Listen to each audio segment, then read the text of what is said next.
হযরত শাহজালাল শাহপরাণের শহর সিলেট। প্রিয় বন্ধুগণ, আমি আমার জীবনের গল্পটা শুরু করার শুরুতেই আপনাদেরকে আমার পরিবারের ব্যাপারে জানিয়ে রাখি। আমার পরিবারে আমি আছি, আমার বাবা আছে, মা আছে, এছাড়া আছে আমার ছোট একটা বোনসহ বড় একটা বোন। আমরা টোটাল ২ বোন ১ ভাই। আমাদের পরিবারটা ওই এলাকারই একটা উচ্চ মধ্যবিত্ত পরিবার। আমার বাবা একজন প্রবাসী। আমি প্রায় ছোটবেলা থেকে দেখে এসেছি আমার বাবা সৌদি আরবে থাকে। সৌদি আরব থেকে আমার বাবা যে পরিমাণ টাকা-পয়সা পাঠাতো সেটা দিয়ে আমাদের সংসারটা দিব্যি অনেক ভালোই কেটে যেত। আমাদের পরিবারে আমি কখনোই তেমন কোনো অভাব-অনটন দেখিনি। প্রচুর আদর আর ভালোবাসার মাঝে আমার শৈশবের দিনগুলো কাটে।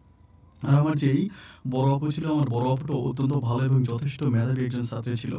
আমার বড় আপুটা ক্লাস 8 এ বৃত্তি পায় এবং বৃত্তি পাওয়ার পরে এসএসসিতে বড় আপু ভীষণ ভালো একটা রেজাল্ট করে। আমার বড় আপুকে নিয়ে আমার বাবা-মা দুজনেই প্রচুর পরিমাণে স্বপ্ন দেখে। আমিও পড়াশোনা করতাম, কিন্তু পড়াশোনার প্রতি আমি আসলে ততটা ভালো ছিলাম না। আমি একদম মিডল ক্লাসের একজন স্টুডেন্ট ছিলাম। এসএসসিতে কোনোভাবে টেনে হেঁচড়ে আমি পাস করি। পাস করার পরে আমি সিলেটেরই একটা কলেজে ভর্তি হই। ওখানেই পড়াশোনা করি।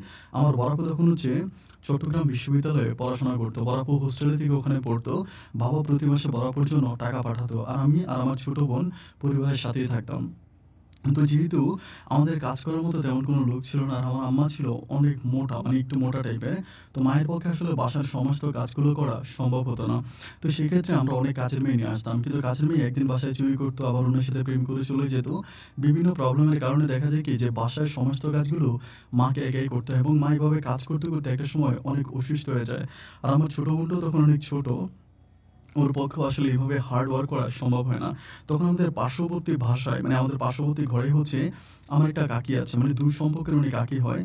ওনার আবার ২ টা মেয়ে। ওনার বড় মেয়েটা তখন ক্লাস 9 এ পড়তো এবং ছোট আরেকটা মেয়ে আছে। আমার মা একদিন দুঃখ করে ওই কাকিকে বলে, "বোন রে, যতই কাজের মেয়ে নিয়ে আসি, কোনো কাজের মেয়ে তো আমার বাসায় থাকে না আর কাজও করে না। একটা চুরি করে, আরেকটা প্রেম করে, এরকম করে প্রত্যেকটা কাজের মেয়ে তো চলে গেল।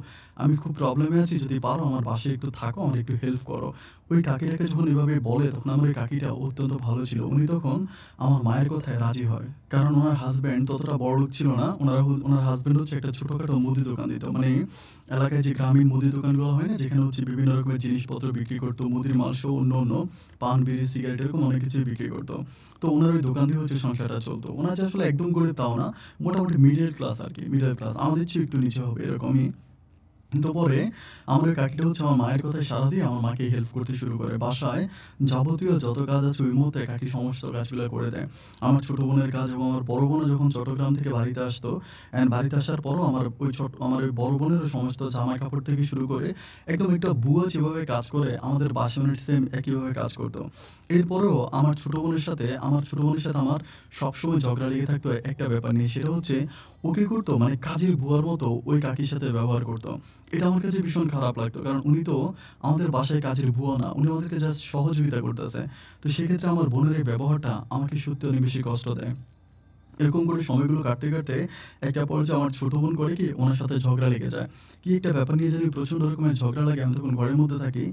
আমি ঝগড়ার শব্দ শুনে ঘর থেকে বের হই এবং বের হওয়ার পরে দেখতে পাইতেছি যে আমার এই ছোট বোনটা কাকির সাথে প্রচণ্ড রকমের ঝগড়া করতেছে এবং পারতেছে না যে কাকির গায়ে হাত তুলবে। এমন অবস্থা দেখার পরে আমার নিজের কাছে প্রচণ্ড খারাপ লাগে এবং ছোট বোনটার গায়ে হাত তুলি। হাত তোলার পরে কাকি তখন রাগ করে ওখান থেকে বেরিয়ে যায়। কাকি যখন বেরিয়ে যায় তখন কিন্তু আমার ভিতরে কেমন জানি একটা অন্যরকম কষ্ট আমি পাই আরকি। আমার কাছে মনে হয় যেন মানুষটা এক বুক কষ্ট নিয়ে আমাদের বাসা থেকে বেরিয়ে গেছে। তো আমি আসলে কখনোই কাকির ঘরে ওভাবে যাওয়া হয় নাই। আমাদের পার্শ্ববর্তী ঘর হলেও দেখা যায় যে ওনাদের পার্শ্ববর্তী একটা ইউনিট ছিল আরকি। আমাদের এলাকাটা লাইক একদম শহরে ছিল না, একদম গ্রামও ছিল না। একদম মিডল পর্যায়ে ছিল। তো পাশের ইউনিট ওরা থাকতাম। কখনো আসলে ওদের বাইরের দিকে অতটা যাওয়া হয়নি। তো সেদিন যখন কাকি রাগ করে চলে গেল, আমি কি করলাম, বিকালবেলা হাঁটতে কাকির বাড়ির ওদিকে গেলাম। যাওয়ার পরে আমি কাকির বারান্দার মধ্যে কাকির বড় যে মেয়েটা ছিল, বড় মেয়ের নাম রাইসা। আমি রাইসাকে দেখতে পাই। আমি একটা ব্যাপারে খুব অবাক হয়ে যাই। আমি এর আগেও রাইসাকে দেখেছিলাম। কিন্তু আজকে কেন জানি রাইসাকে একটু অন্যরকম সুন্দর লাগতেছিল। রাইসা মাদ্রাসায় পড়াশোনা করতো ক্লাস 9 এ। মাদ্রাসার একজন ছাত্রী ছিল। কিন্তু যথেষ্ট রকমের পর্দা করে। ওর আসলে মুখ দেখাটা অনেক মুশকিল হয়ে যায়। কেউ বাইরে কখনোই পর্দা ছাড়া বের হয় না।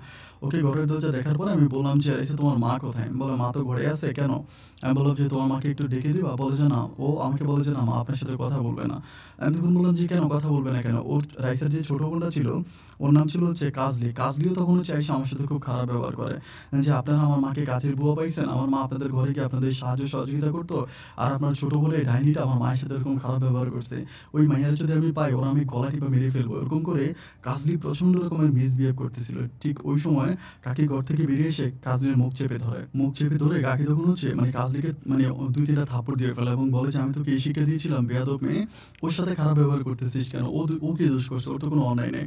এরকম করে পরে কাকি বলে যে, "তুই ঘরে আয় বাবা।" আমি তখন ঘরে যাই। ঘরে যাওয়ার পরে ওদের বারান্দায় একটা মোড়ার ভিতরে আমাকে বসতে দেয়। তারপর শুকনো কিছু মুড়ি দেন হচ্ছে সাথে গুড় আর ১ গ্লাস পানি দেয়। আমি এটা খাওয়ার পরে আমি বললাম যে, "কাকি আমি না আপনার কাছে অনেক বেশি লজ্জিত। আমার নিজের কাছে অনেক খারাপ লাগতেছে যে মানে আমার ছোট বোন আপনার সাথে এমন ব্যবহার করছে।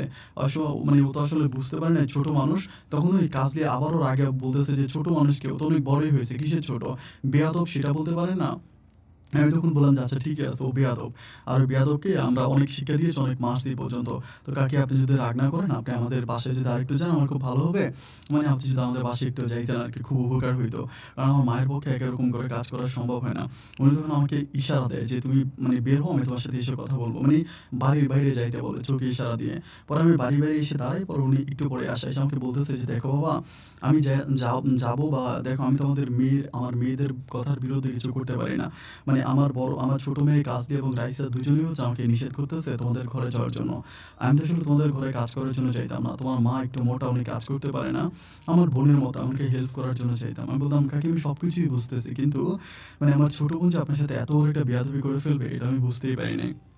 উনি তখন আমাকে বলে, "আচ্ছা যাই হোক, যা হবার তা তো হয়ে গেছে। এগুলো বলে তো এখন আর কোনো লাভ নাই। অ্যান্ড মানে আমার পক্ষে আসলে এভাবে তোমাদের বাসায় কাজ করা সম্ভব হবে না।" উনি আমাকে স্ট্রেট মানে ওরকমই নিষেধ করে দেয়। এরপর আমি চলে আসি। আসার পরে আমার মা তখন হচ্ছে আমি মাকে এবং বলি যে, "দেখো আজকে তোমার মেয়ের কারণে এই ঘটনা ঘটছে।" আমার ছোট বোন তখনও প্রচুর রাগান্বিত। ও বলছে, "দরকার নাই। ওই বুয়া আমাদের ঘরে আসা" মানে তখনও বুয়া করেই সম্বোধন করে। এভাবে সময়গুলো কাটতে, কাটতে প্রায় ৫ থেকে ৬ দিন কেটে যায়। আমাদের বাসার অবস্থা এতটাই খারাপ, আমার কাপড়-চোপড়গুলো পর্যন্ত আমি ধুইতে পারি না।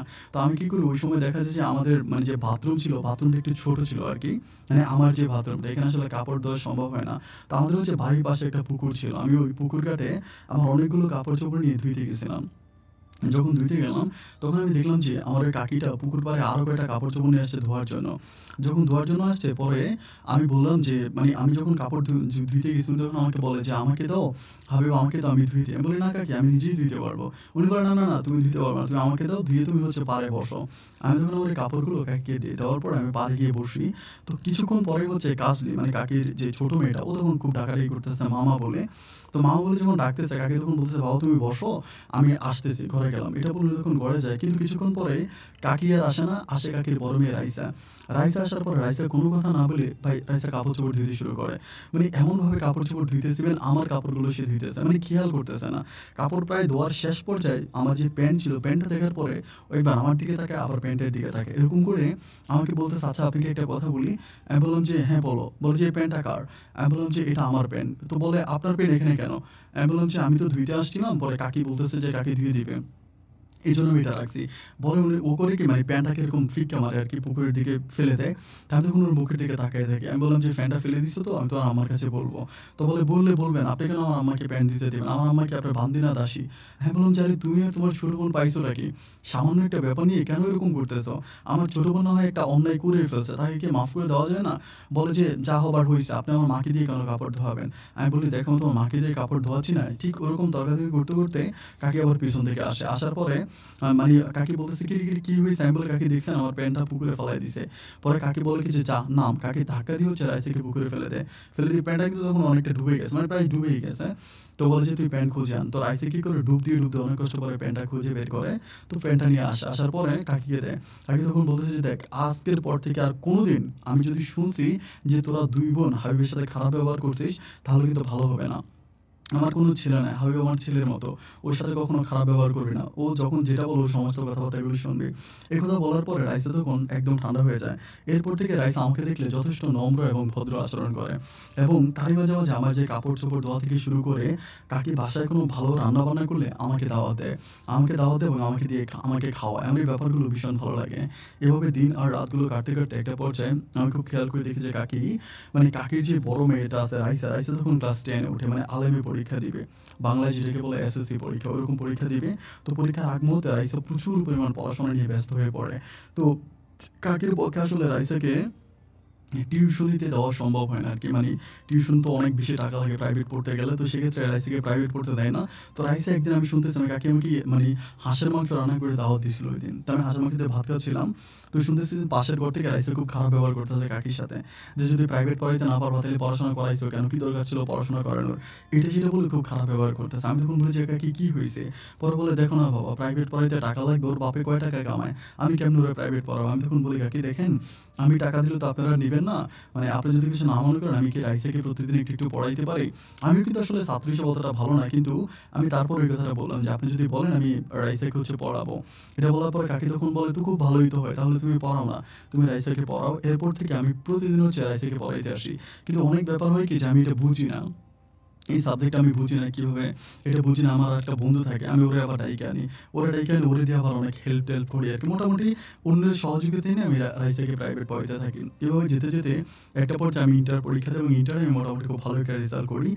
রেজাল্ট করার পরে হযরত শাহজালাল বিশ্ববিদ্যালয়ে আমি ভর্তি হই। এখানে অনেক কাহিনী আছে। খুব কষ্ট-টষ্ট করে ভর্তি হই। আর এরই মাঝে রাইসা হচ্ছে এসএসসি পরীক্ষা দেয়। কিন্তু তাজ্জব যে ব্যাপারটা, মানে একদম অবাক করা যে ব্যাপারটা সেটা হচ্ছে যেখানে আমি স্বপ্নেও চিন্তা করতে পারি নাই। সেক্ষেত্রে রাইসা হচ্ছে ওই সময় ফার্স্ট ডিভিশনে পাস করে।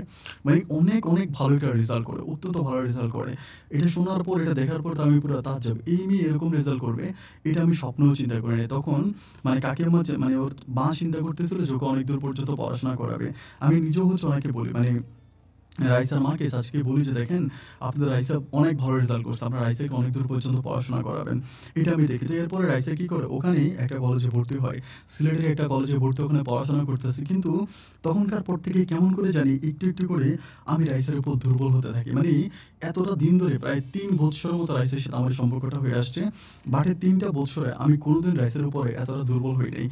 তো কেন জানি ওই সময়টাতে আমি রাইসার উপরে প্রচুর পরিমাণ দুর্বল হয়ে গেলাম। আমার রাইসাকে ছাড়া কিছুই ভাল লাগে না। সারাটা কোন কালে রাইসার কথা মনে হয়। আমি রাইসার জন্য যেন একরকম দিশেহারা হয়ে যাচ্ছিলাম।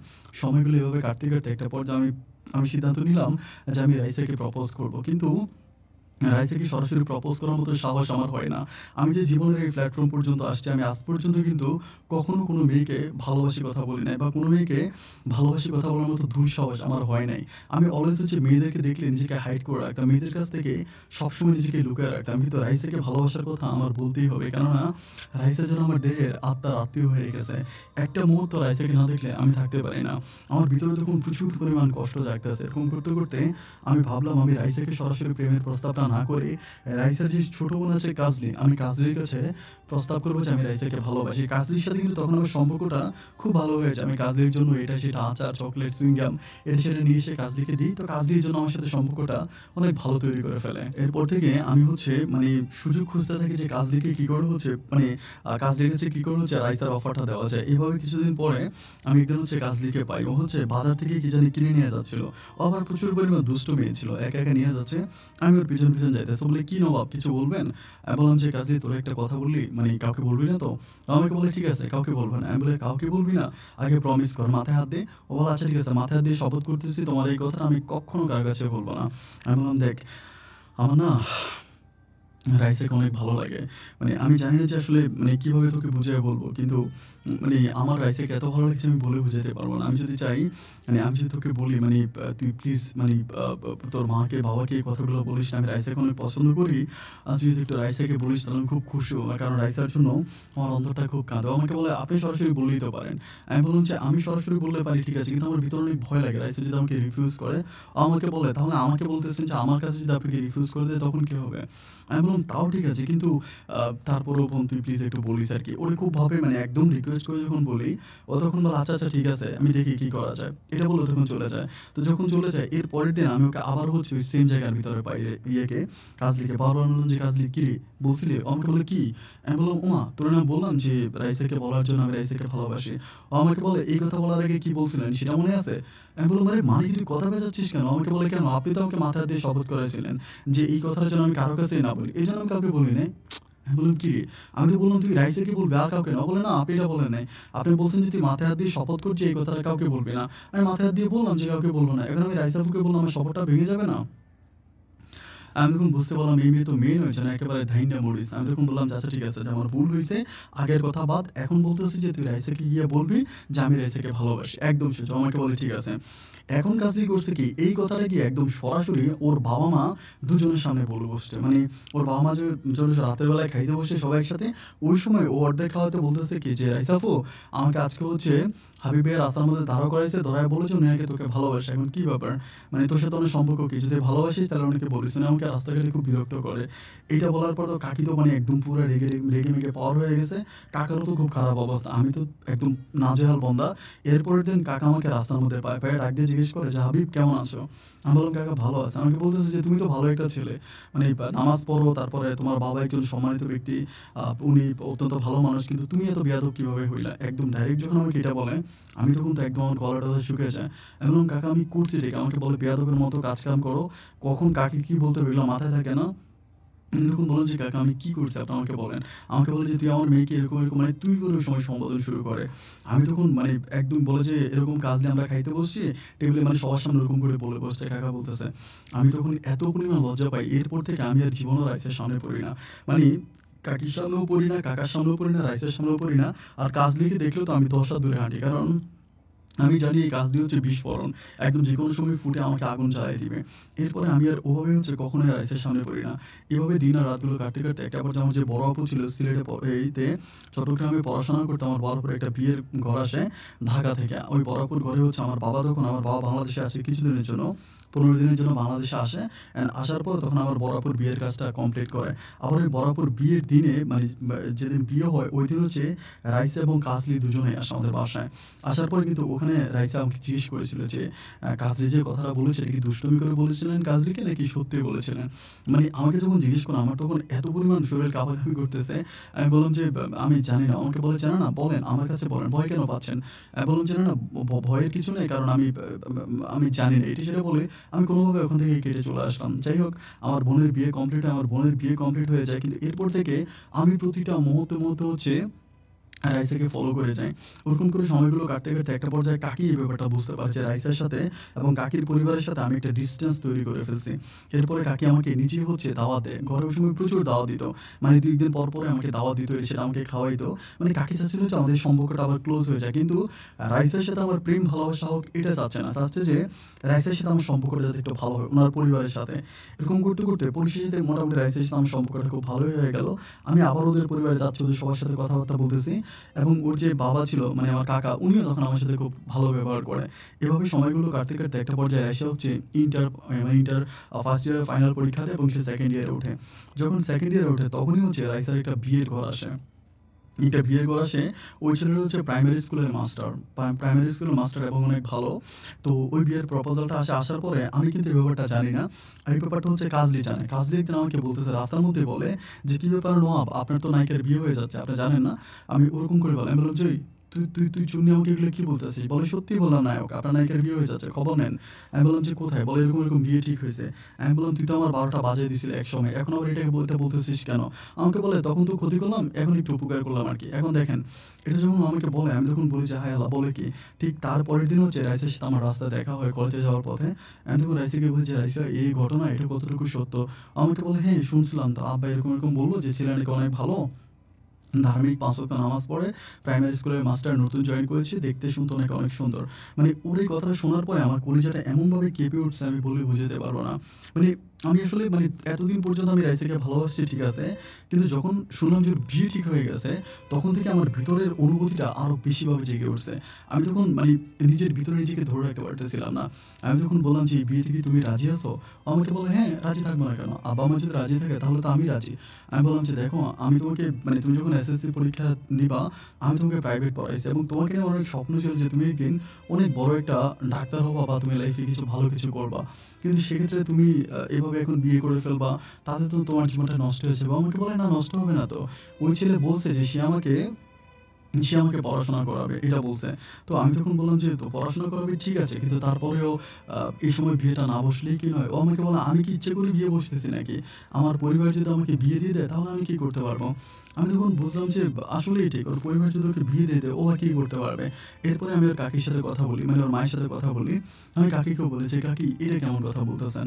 রাইসা এত মেধাবী একজন ছাত্রী, রাইসা পড়াশোনা করবে, একদিন ভালো রেজাল্ট করবে, একটা ভালো চাকরি করবে। কিন্তু এই সময় আপনি রাইসাকে বিয়ে দিয়ে দেন, ব্যাপারটা তো ঠিক ঠিক হচ্ছে না। আমার কাকু আমাকে সেম কথাটাই বলেছে, কি করবো বলো এখন? মানে রাইসার বাবা প্রপোজাল নিয়ে আসছে, আর যে ছেলেকে আমরা বিয়ে দিচ্ছি সে তো অনেক ভালো, ওই ছেলে কিন্তু রাইসাকে পড়াশোনা করাবে। সেই ছেলেও বলছে রাইসা যতদূর পর্যন্ত পড়তে চায় রাইসাকেও পড়াবে। হ্যাঁ বললাম, কাকি শোনেন, বিয়ের আগে প্রত্যেকটা ছেলে এরকম নবাবজাদাই থাকে, এত ভালো ভালো কথাই বলে, আর বিয়ের পরে দেখবেন মেয়েকে কলেজে পাঠানো তো দূরের কথা, আপনার বাসায় পাঠাবে না, আপনার বাসায় আসতে দেবেন। উনি বলেন যে না, ছেলের বাবা মাও ভালো, ছেলেও ভালো, দেখতে শুনতে আমরা খোঁজ খবর নিয়েছি তো অনেক ভালো। আমি তখন পারতেছি না, নিজেই বলেছি কাকি প্লিজ আপনি বিয়েটা ক্যান্সেল করে দেন। এভাবে দিন যত কাটতেছে আমার ভিতরে ধূপধূপের পরিমাণটা ততই বেড়ে যাচ্ছে। আমি তখন প্রচুর পরিমাণ কষ্ট অনুভব করতে থাকি, কিন্তু এই কষ্টের কথা না কাউকে বলতে পারি না, সহ্য করতে পারি। বাবা মা কাউকে তো বলা সম্ভব না। আমার বাবা তখন আবার সৌদি আরবে চলে গেছে। আমার ছোটো বোনের কাছে বললে তো আমার ছোটো বোন তো আরও অনেক বজ্জাত, আর যেই কাজলি আছে ওর কথা বলে তো আর লাভই নাই। মানে কার কাছে বলবো, কোথায় যাব, কোনো কিছু আমি বুঝতে পারতেছিলাম না। কিন্তু দিন যত যাচ্ছে আমার বুকের ভিতর কষ্টের পরিমাণটা ততই বাড়তেছে। এভাবে সময়গুলো কাটতে কাটতে একটা পর্যায়ে মানে রাইসার বিয়ে ঠিকই হয়ে যায়, বিয়ে ঠিক হয়ে যায়, এবং ওখানে হচ্ছে 10 দিন থাকে আর কি, মাসের 10 তারিখ ওদের বিয়ে মানে ফিক্সড হয়।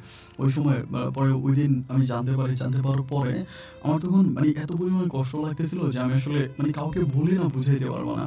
তো যখন বিয়ে ঠিক হয়ে গেছে, বিয়ে হয়ে যাবে, তো সেখানে আমার ভালো লাগার ভালোবাসার তো কোনো মূল্য রইল না। আজকে যদি ও আমাকে ভালোবাসতো, প্রয়োজনে দুজনে হাত ধরে পালাইয়া যাইতাম, ও তো আমাকে ভালোবাসে না। আজ পর্যন্ত ভালোবাসার কথা কখনো তাকে মুখ ফুটে বলতেই পারি নাই। এর অবস্থা ওর বিয়ে হয়ে যাচ্ছে, তখন কষ্টগুলোকে সহ্য করতেছি। সহ্য করতে করতে ওর বিয়ে হচ্ছে 10 তারিখে ঠিক হয়, সেদিন হচ্ছে 7 তারিখ ছিল। 7 তারিখ আমি হচ্ছে ওদের বাড়ির সামনে দিয়ে, ওদের বাসার সামনে দিয়ে একটা বাইসাইকেল ছিল, মানে সাইকেল চালাইতাম আর কি। আর ওই সময় এমনি আমি বিকেলবেলা সবসময় সাইকেল চালাইতাম, তো আমি সাইকেল চালিয়ে যাচ্ছিলাম। ওই সময় রাইসা, তারপরে হচ্ছে রাইসার ছোটো বোন কাজলি, ওদের বাড়ির আরও 5-6টা মেয়ে হচ্ছে ওখানে দাঁড়িয়ে আছে। দাঁড়িয়ে থাকা অবস্থায় তখন আমি চাচ্ছি ওই সময় কাজলি করি কি, আমার সাইকেলের পিছনে যে কেরিয়ার ছিল কেরিয়ারে ধরে, ধরার পরে কাজলি বলতেছে যে ভাই আমাকে একটু সাইকেলে উঠাও, ওরকম করে বলে। আমি তখন বলতে, এত বড় মেয়ে তোর সাইকেলে কেন উঠাবো? ও আমাকে বলে একটু উঠাও না, জাস্ট এই জায়গাটা একটু রাউন্ড দিয়ে আসো। তো আমি তখন ওর সাইকেলের পিছনে উঠাই, উঠানোর পরে আমি জাস্ট হচ্ছে মানে ইয়ের দিকে তাকিয়ে আছি আর কি, রাইসের দিকে তাকিয়ে আছি। পরে আমি কাজলিকে এইভাবে 2টা রাউন্ড দিয়ে ঘুরে আবার নামাই দিই। নামাই দেওয়ার পরে এবার রাইসা বলতেছে যে আমাকে একটু উঠাও, আমাকে একটু উঠান। যখন এটা বলে আমি তখন বললাম যে এত বড় মানুষকে আমি কেমনি সাইকেল উঠাবো? ও আমাকে বলে সাইকেলের সিটটাও তো বড় আছে, প্রবলেম কি? তো আমার খুব কাছে আসে, কাছে এসে বলতেছে 2 দিন পরে তো আর ইচ্ছা করলেও সাইকেল এভাবে চলাইতে পারবে না, কারণ 2 দিন পরে তো অন্য কারো বউ হয়ে যাবে। এই কথাটা শোনার পরে আমার বুকটা প্রচণ্ড রকমের কেঁপে উঠছে। মানে আমি যে এত পরিমাণ কষ্ট পাইছি, এই কথাটা এই একটা কথা আমি বলে বোঝাতে পারবো না। আমার তখন চোখের পানিগুলো টলমল করতেছে। আমাকে বলে, "কি উঠবো না বাপ?" আমি বললাম যে, ঠিক আছে উঠো।" তো আমার সাইকেলের পিছনেটা আমি সাইকেল চালাচ্ছি আর আমার চোখের পানিগুলো পড়তেছে। তো এত পরিমাণ কষ্ট লাগতেছে ভিতরে যে এটা আসলে বলে বোঝানো যাবে না। এইভাবে সাইকেল চালিয়ে আবার আমাদের জায়গাটা ছিল কিরকম একটু ঢালু টাইপের ছিল আর কি। এরকম একদম সোজা ঢালু দিকে যেতে হয়, আবার ঢালু থেকে আবার উপরের দিকে এরকম করে উঠতে হয়। এখানে একটা টার্ন আছে আর কি, টার্নের এখানে একটা ছোট গর্ত আছে। তো গর্তটা এই গর্তটা রাখছে এই জন্য যে আপনারা অনেকেই জানেন যে গ্রামের বাড়িতে ওই ধরনের গর্তগুলোর ভিতরে আপনার রান্না বান্না করার পর যে কয়লাগুলো থাকে, কয়লাগুলো ওখানে ফেলা হয়, মানে নরম কয়লা যেটা এটা ওখানে ফেলা হয়। আবার ওখানে অনেক ডাস্টবিন, ময়লা টয়লা অনেক কিছু ওখানে থাকে। তো ওরকম অবস্থার ভিতরে আমি যখন হচ্ছে এভাবে টার্ন করে, ও কিন্তু একটু মোটা ছিল আর কি, রাইসে কিন্তু একটু মোটা ছিল। তো মোটা থাকার কারণে আমি যখন এইভাবে টার্ন করি, আমি তখন আর সাইকেলটা ধরে রাখতে পারি না, কারণ সাইকেলটা অনেক ছিল আর কি, শর্ট ছিল। এভাবে যখন আমি কাট দেওয়ার পর ও আর আমি দুজনেই হচ্ছে ওই গর্তের মধ্যে পড়েছে, এবং আমাদের উপরে সাইকেলটা পড়ে। কিন্তু সবচেয়ে দুঃখজনক ব্যাপার হচ্ছে সাইকেল পড়ছে, ও পড়ছে, সবই ঠিক আছে, কিন্তু ওটার ভিতরে বাঁশের হচ্ছে ছোট ছোট গছি ছিল। ব্যাপারগুলো বুঝতে পারিনি। ওইখানে একটা গছি হচ্ছে রাইসার চোখের ঠিক এদিক দিয়ে ঢুকে ওই দিক দিয়ে বেরিয়ে যায়। তখন আমি চিৎকার দিয়ে উঠি, চিৎকার দিয়ে উঠে রাইসাকে ধরি। তখন একদম আমি কিভাবে বলবো যে এরকম একদম চিকন টাইপের একটা ছিল, এটা একদম চোখের এদিক দিয়ে ঢুকে এদিক দিয়ে বেরিয়ে যায়, এমন অবস্থা। পরে ও ওখানে অজ্ঞান হয়ে যায়। পরে আমি চিৎকার দিই, সবাই আসে, সবাই এসে ওকে ধরে ধরে বাঁশটা এরকম বাঁশের যে মাথাটা ছিল এটা টান দিয়ে বের করে ওকে একদম গামছা দিয়ে বেঁধে খুব বাঁধা হয়। বেঁধে সাথে সাথে হচ্ছে আমাদের ওসমানী মেডিকেলে নিয়ে যাওয়া হয়। মেডিকেলে নিয়ে যাওয়ার পর ওর অবস্থা এতটাই খারাপ হয়ে গেছে যে ওর চোখ থেকে প্রচুর পরিমাণ ব্লাড বের হচ্ছে। ও যে বাঁচবে এটা কেউ বলতেছে না। আমি তখন আমার বুক-টুক তখন শুধু ধড়ফড় করে কাঁপতেছে। আমি বলি, "আল্লাহ, আল্লাহ কি হবে?" তখন ওকে ডাক্তারের কাছে নিয়ে যায়। ডাক্তার বলতেছে যে খুবই খারাপ অবস্থা। ওনাকে হচ্ছে ঢাকাতে নিতে হবে। তা নাহলে বাঁচানো যাবে না। কারণ মেয়েটার ভিতরে এটা একদম ভিতরে মানে অনেকটা অংশ রয়ে গেছে। এটা সম্পূর্ণ অপারেশন করে বের করতে হবে। তো এরই মাঝে আবার ২ দিন পর ওর বিয়ে। এই অবস্থা ওকে তখন ঢাকাতে নিয়ে যাওয়া হয়। ওর বাবা হচ্ছে বিয়েটা পিছে নামায় দেয়। বলে যে, "আমার মেয়ে এরকম অ্যাক্সিডেন্ট করছে, বিয়েটা পিছ নামায়।" যখন বিয়েটা পিছ নামায়, দেন ওইখানে ঢাকাতে নিয়ে যাওয়া হয়। আমি তখন ঢাকাতে যাই। ওর ট্রিটমেন্টের জন্য কিন্তু অনেক টাকা লাগবে। তো পরিবার থেকে কিন্তু ওর বাবা-মা এত টাকা দিতে পারবে না। আমি সেই সময় হচ্ছে আমার মাকে কাউকে কিছু না বলে আমার মায়ের গয়না আমি চুরি করি। মানে ঘরের ভিতরে আমার মায়ের গয়না থাকে এবং আমার ছোট বোনের আমার বড় বোনের যে বিয়ে হইছে, বিয়েরও কিছু গয়না থাকে। আমি ওখান থেকে বেশ কয়েকটা গয়না সরাই ফেলি। আমি প্রায় ৳৩,০০,০০০ মতো গয়না বিক্রি করে ফেলি। এটা আমার বোন আর আমার মা কেউ জানে না। গয়নাগুলো বিক্রি করি। গয়নাগুলো ড্রয়ার থেকে নিজে চুরি করে বিক্রি করে সম্পূর্ণ টাকাটা হচ্ছে রাইসার মায়ের কাছে দেই। উনি বলে, "তুমি টাকা কোথায় পাইছো?" আমি বললাম, "আমি এক জায়গা থেকে লোন করে আসছি, পরে দিয়ে দিলে হবে। আপনারা রাইসার চিকিৎসা করেন।" এরপরে ঢাকাতে হচ্ছে রাইসার অপারেশন হয়। অপারেশন হওয়ার পরে মানে এখানে আরো অনেক ঘটনা আছে। প্রায় অপারেশনের অনেক কাহিনী-টাহিনী আছে। আমি আরো বিভিন্ন জায়গা থেকে অনেক টাকা-টুকা জোগাড় করছি, অনেক কিছু করছি। এমনি সময় অপারেশন কমপ্লিট হওয়ার পরে ডাক্তারের মাধ্যমে জানতে পারি যে রাইসার যে চোখটা আছে, ওই চোখটা ডাক্তার ঠিক করতে পারে নাই। চোখটা সম্পূর্ণভাবে নষ্ট হয়ে গেছে। এবং এই চোখের আইস আর কখনোই দেখতে পাবে না। তো এটা বলার পরে তখন মানে আমি কি করব? মানে আমার আমার আর মানে বুঝানোর কোনো ভাষা নেই আরকি, এমন অবস্থা। পরিশেষে প্রায় ২.৫ মাসের মতো রাইসাকে হসপিটালে রাখা হয়। ওই ২.৫ মাসের মানে টাকা-পয়সা থেকে শুরু করে যত কিছু আছে সমস্ত টাকা-পয়সাগুলো আমি দেই। এটা কিন্তু আমার মা, আমার বোন মানে আমার মা কিন্তু এরকম একটা মানুষ যে বৎসরে একবারও গয়নাগুলো ধরে না। ধরেন একটা জায়গায় গয়না রেখে দিছে, ওইখান থেকে আর ধরবে না। ওই গয়নাগুলো ওখানেই থাকবে। হয়তো ১ বছর ২ বছর পরে ঈদে বা বড় কোনো অনুষ্ঠানে মা গয়না পড়বে। তা নাহলে মা গয়না পড়ে না। তো পরে ২.৫ মাস পর হচ্ছে ওকে ঢাকা থেকে আবারও সিলেটে আনা হয়। সিলেটে যখন আনা হয়, আনার পরে মানে ডাক্তার যেটা বলে যে ওই চোখের ভিতরে একদম প্লাস্টিক দিয়ে প্লাস্টিকের চোখ বসায় দেয় আরকি। মানে এটা বোঝা যায় না যে চোখেও দেখতে পায় না, এটা বোঝা যায় না। কমপ্লিটলি চোখটা হচ্ছে ব্লকেড থাকে। কিন্তু দুঃখজনক ব্যাপার হচ্ছে ওকে যখন সিলেটে আনা হয়, আনার পরে যেখানে ওর বিয়েটা ঠিক হয়েছিল, ওই বিয়েটা ভেঙে যায়। মানে ওই ছেলেটা বলতেছে সে অন্ধ কোনো মেয়েকে বিয়ে করবে না। এক চোখে দেখতে পায়, আরেক চোখে দেখতে পায় না। এটা কেমন কথা হইলো? সে বিয়ে করবে না। এবং ওর ওই বিয়ের ঘরটা ভেঙে যায়। যখন বিয়ের ঘরটা ভেঙে যায় ওর বাবা-মা তখন প্রচণ্ড রকমের ভেঙে পড়ে। আমার কষ্ট তখন আমি বুঝাতে পারব না। আমি স্বপ্ন দেখেছিলাম যে এই মেয়েটা একদিন অনেক বড় হবে। এত এসএসসিতে এত ভালো রেজাল্ট করলো, সামনে তার ইন্টারমিডিয়েট পরীক্ষা, ইন্টারেও ভালো রেজাল্ট করবে, বিয়ে হবে। কিন্তু আমার জন্য তার জীবনটা এভাবে নষ্ট হয়ে গেল। তখন ওর ছোট বোন কাজলি মানুষের কাছে হাঁইটে বলে, ইচ্ছে করে ভাইয়া হচ্ছে আপুকে গর্তের মধ্যে ফেলে দিছে। ও বলে মানে কাজলি বলতেছে ওর মায়ের কাছে, ওর বাবার কাছে, সবার কাছে বলে যে ইচ্ছে করে হচ্ছে হাবিব ভাইয়া আপুকে হচ্ছে মানে গর্তের মধ্যে ফেলে দিছে। কারণ ভাইয়া তো আপুকে পছন্দ করতো এবং আপুর বিয়ে ঠিক হয়ে গেছে। এর আগে আপুকে ইচ্ছে করে ফেলে দিছে। এই কথাগুলো ও ওর বাবা-মায়ের কাছে বলে। তখন এই কথাগুলো ১ কান ২ কান করতে আমার কানেও আসে। আমিও শুনতে পাই যে ওর বোন কাজলি নাকি হাইটা মানুষের কাছে এগুলো বলতেছে যে আমি নাকি ইচ্ছে করে রাইসাকে হচ্ছে গর্তের মধ্যে ফেলে দিছি। তখন আমার একটা বদনাম হয়ে যায়। এলাকাতে আমার একটা প্রচুর পরিমাণ বদনাম হয়। এভাবে দিনের রাতগুলো কাটতেছে। আর রাইসাদের পরিবারে নেমে আসে সুখের ছায়া। ওর বাবা-মা তখন প্রচণ্ড রকমের কান্নাকাটি করে, কারণ বিয়ে ঠিক হওয়া মেয়ের বিয়েটা ভেঙে গেল। এর উপর ওদের পরিবার তখনও কিন্তু ওর মেডিসিনের জন্য অনেক টাকা লাগতো। অপারেশন হয়েছে সবই ঠিক আছে, কিন্তু মেডিসিন খাওয়া লাগতো। ডাক্তার ৬ মাসের জন্য মেডিসিন দিয়ে দেয় যে 6 মান্থ এই মেডিসিনগুলো নিতে হবে। তো মেডিসিন যদিও আমি সব কিনে দিই, তারপরেও মানে আমি অন্যের মাধ্যমে কিনে ওর মায়ের কাছে পাঠিয়ে দিই আরকি, এরকম। তো এভাবে দিন আর রাতগুলো কাটতে আমার ভিতরে ওই কষ্টটাকে আমি ধরে রাখতে পারতেছি না। যে আমার জন্য ফুলের মতো সাজানো একটা জীবন এভাবে নষ্ট হয়ে গেল। আমার জন্য রাইসা তার চোখটা হারায় ফেলল, তার বিয়েটা ভেঙে গেল, তার স্বপ্নটা ভেঙে গেল। মানে বুঝাইতে পারতেছি না। এভাবে কিছুদিন কাটার পরে একদিন আমি রাইসাদের পুকুর ঘাটে রাইসাকে পাই। মানে পুকুর ঘাটের ওই পারে রাস্তা আছে, মেইন রাস্তা আছে। আমি মেইন রাস্তা দিয়ে হেঁটে যাচ্ছিলাম। দেখলাম যে ও পুকুরের পাড়ে বসে আছে একা। দূর থেকে দেখা যাচ্ছিল। আমি তখন পুকুর পাড় থেকে ঘুরে হচ্ছে ওর সামনে আসি।